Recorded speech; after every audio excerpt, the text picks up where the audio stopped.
Red Faction Armageddon is disappointing, and I say that in the most honest way possible.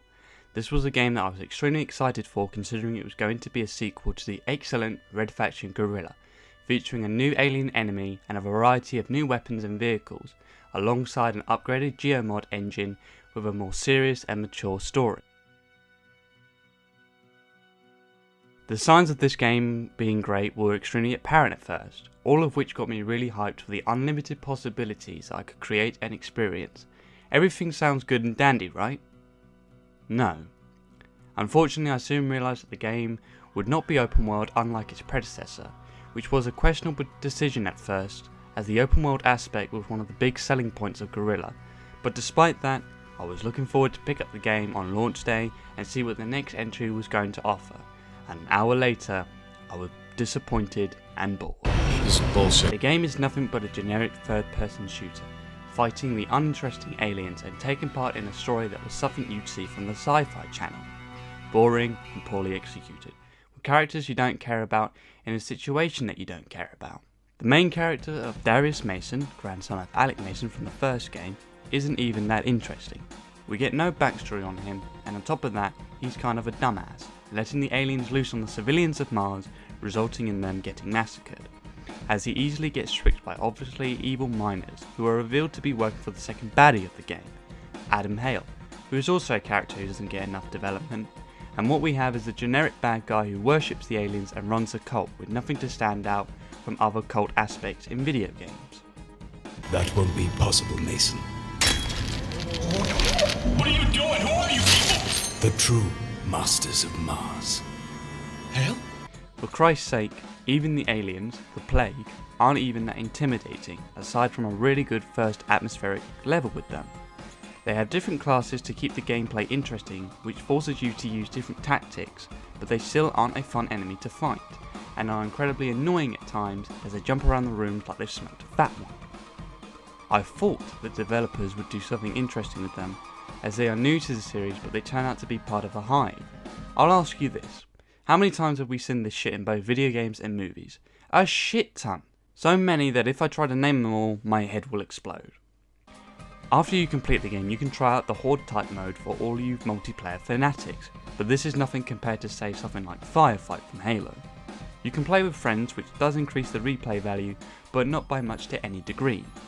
However, there's Ruin mode, and that is self-explanatory. Destroy everything in a certain amount of time and get the highest score possible, and while you can admire the destruction, so long as you choose a daylight level, there's nothing here of interest that will keep you coming back to play more, and the single player DLC doesn't fare much better either, although it does double the overall playtime of the game. However, there are some small positives to talk about, and I'll list them here. Cutscenes are well produced with good motion capture. The game oozes atmosphere, giving you that feeling that everyone is trying their best to survive in this end of the world situation, and the music is pretty good in select locations, though it can be pretty generic stuff at times. And as this is a third person shooter, how is the combat?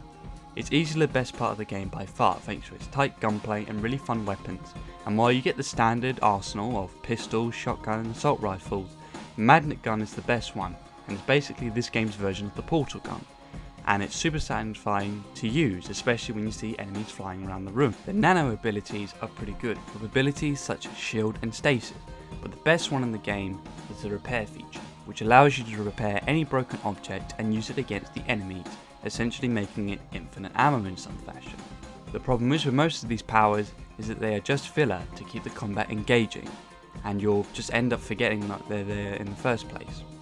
There are a few vehicles in the game that you'll be able to control, that being a mech, tank and aircraft, but they aren't really that interesting aside from the mech. Graphics wise, the game looks good, with the particle effects and destruction adding to the immersion, but a lot of the time you're in darkly lit caverns and caves, so you can barely see anything or even much of the destruction, which is a damn shame as the geomod engine was actually pretty good for the time of the game's release. However, one of the levels that I really have to give credit to is the introduction level to the aliens. You discover the alien hive after opening the seal, and the feeling of being outnumbered and outgunned is really well executed, with the eerie music and hearing the screeching sounds of an unknown alien force in the distance. What is that thing? Sam? I really don't like this. Can you get in contact with Bastion? We have to warn him. I have made 36 unsuccessful attempts to contact Bastion in the last minute. All of this gives this level this really creepy vibe, and the hive goo and structure actually reminds me of the Flood from Halo, mainly Halo 3, which also gave you that feeling of being outnumbered. If only the game went with this horror vibe, then it would have been a much better game, and while it would feel similar to games like Dead Space, it would have changed the series up a bit. And that is pretty much all I have to say about this game. It's just disappointing, and because of the poor reputation and sales, the game was the catalyst for the closing of THQ. So I think it's pretty obvious in how bad this game truly was for me and most people. Thankfully, with Nordic Games buying THQ and becoming THQ Nordic, I only hope that Nordic can continue this franchise in new ways, and it seems like they might be doing just that, as there are many signs that they're making a new game for the next generation of console. As a personal note, 2011 to me was a year that I consider to be the most disappointing for me, as we got really bad games such as this and X-Men Destiny. And although we got fantastic games like Skyrim, Dead Space 2 and Modern Warfare 3, this game in particular really dampened my excitement for the rest of that year. However, if you really wish to check the game out, you can find it extremely cheap nowadays, and who knows, you might find more enjoyment in this game than I did. It's been 8 years and I still feel that sense of disappointment every time I look or think about this game, as I see a lot of potential, but the game is just bland and generic with an uninteresting characters, which is why, to me, Red Faction is disappointing.